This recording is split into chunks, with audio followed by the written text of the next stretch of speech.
La Syrie rejette la création de zones tampons sur ses territoires. La Russie affirme que le gouvernement syrien est le seul qui protège la souveraineté du peuple syrien. Avortement d'une tentative des terroristes du Front Nusra à la zone de Zablatani et des abattoirs dans la banlieue de Damas.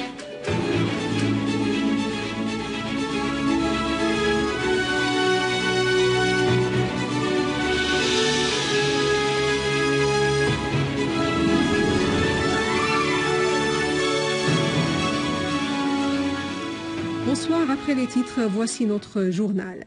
Le ministère des Affaires étrangères et des expatriés a affirmé que la République arabe syrienne rejette catégoriquement l'établissement de toute zone tampon sur ses territoires sous n'importe quel prétexte.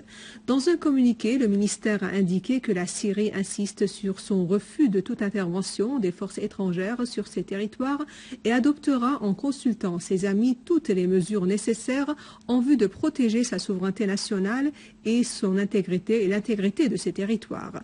Le ministère a fait noter que les tentatives turques d'établir une zone tampon sur les territoires syriens transgressent les principes et les objectifs de la Charte des Nations Unies et les dispositions du droit international qui portent sur le respect de la souveraineté nationale des pays et la non-ingérence dans leurs affaires intérieures.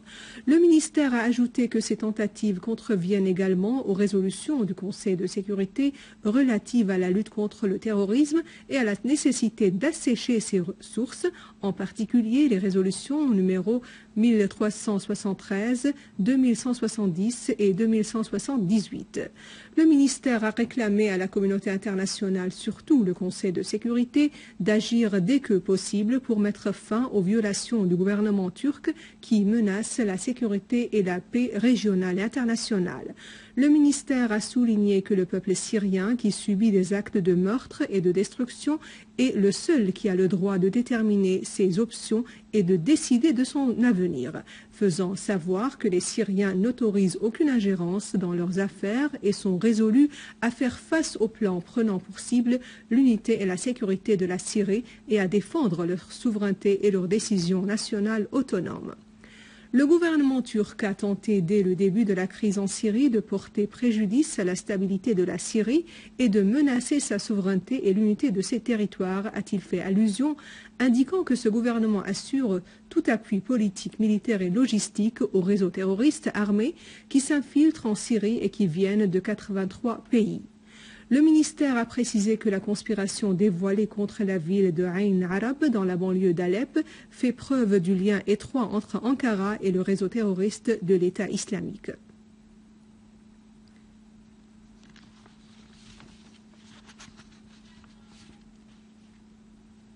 Dans le même contexte, le Premier ministre russe Dmitry Medvedev a fait noter que le gouvernement syrien est seul responsable de la protection de la souveraineté du peuple syrien. Medvedev a indiqué que toute action de la coalition internationale contre le réseau terroriste de l'État islamique doit être admise par le gouvernement syrien. Il a souligné la nécessité d'adopter une position commune et d'obtenir l'admission du gouvernement légitime en Syrie, vu qu'il constitue le seul parrain de la souveraineté du peuple syrien. Medvedev a insisté sur l'importance que toute action dans la lutte antiterroriste doit se baser sur une unanimité internationale, précisant que Moscou n'avait guère renoncé à ses devoirs et ne s'était point mis à l'écart dans la coopération à cet égard, mais la procuration de mener des opérations contre le terrorisme doit être obtenue dans le cadre du droit international. La position de Medvedev a été précédée par l'affirmation hier du ministre russe des Affaires étrangères, Sergei Lavrov, à l'issue de ses pourparlers avec son homologue américain John Kerry, que la Russie et les États-Unis peuvent collaborer d'une manière plus efficace dans la lutte antiterroriste. Soulignant que Kerry avait partagé la même position, Lavrov a indiqué qu'il y a une compréhension sur le rôle de la Russie et des États-Unis dans le règlement des problèmes des peuples et des pays.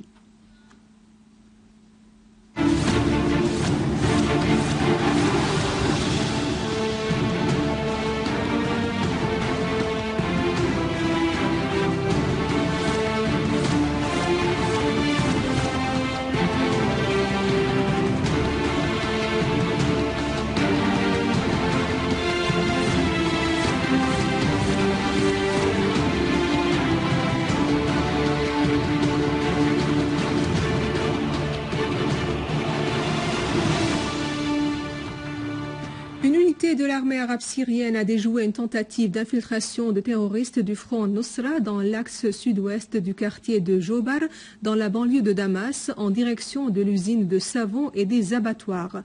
Plusieurs terroristes ont été tués et des tunnels à travers lesquels les terroristes tentaient de s'infiltrer dans la région ont été découverts et détruits.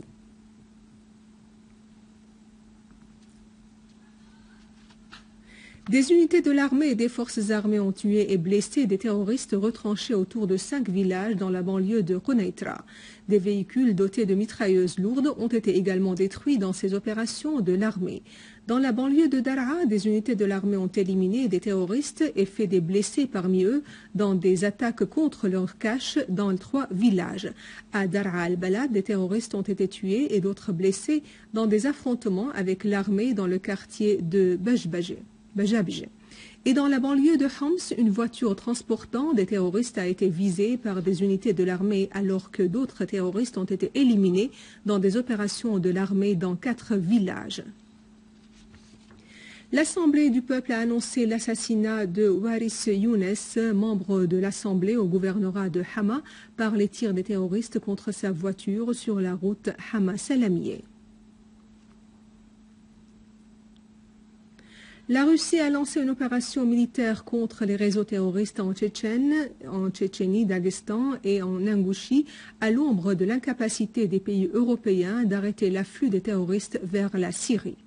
Au moment où les pays européens gardent les bras croisés devant l'afflux des terroristes européens vers la Syrie pour rejoindre les groupes terroristes et devant l'incapacité de ces pays de mettre en application une résolution onusienne stipulant l'arrêt de l'afflux des mercenaires étrangers vers la Syrie, la Russie fédérale a lancé une opération militaire de grande envergure contre les réseaux de recrutement des terroristes en Tchétchénie, au Daghestan et en Ingouchie.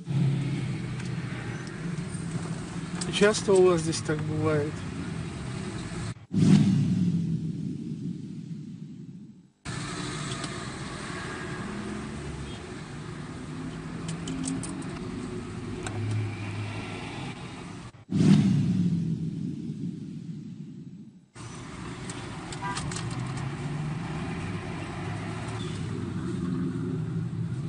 Алло? Алло? Да?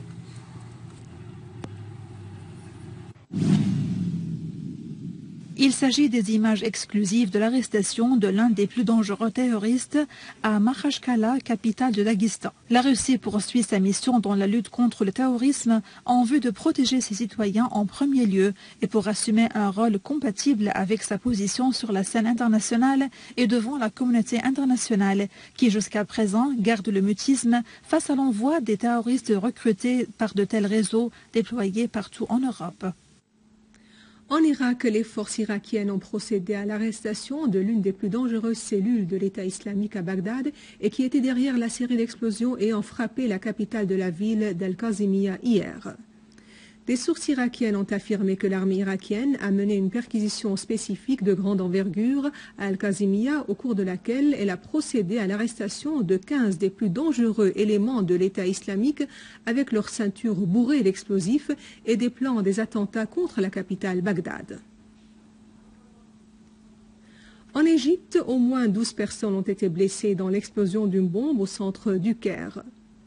Une source au ministère égyptien de l'Intérieur a indiqué que l'explosion s'est produite près d'un tribunal et d'une station de métro, endroit très fréquenté selon la même source.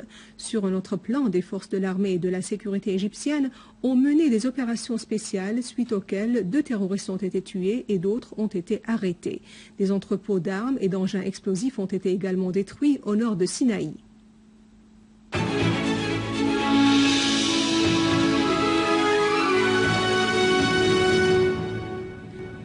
Les jeunes choristes du groupe musical Luna ont animé un récital dans une ambiance de chaleur et dans l'une des maisons damascènes.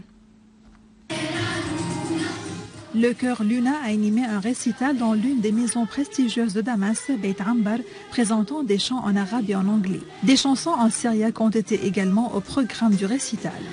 Nous sommes chorale Alouane, Alouane c'est-à-dire couleur. Nous sommes plusieurs enfants, plusieurs dizaines d'enfants qui aiment beaucoup la Syrie.